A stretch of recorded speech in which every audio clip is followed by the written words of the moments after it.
So to get started here, we're going to just make a simple flower. And when you roll the clay out, it's really important to always lift it first before you start doing anything, because it's so sticky that it's going to want to stick to this plastic piece. And if you start cutting things out and you haven't lifted the clay, they're going to be stuck.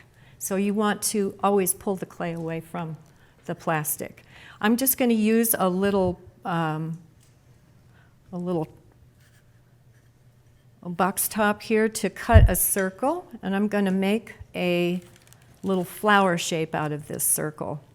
I'm going to actually do two. I'm going to take the top of a glue stick, which just happens to be about the right size for a smaller circle that's going to go inside.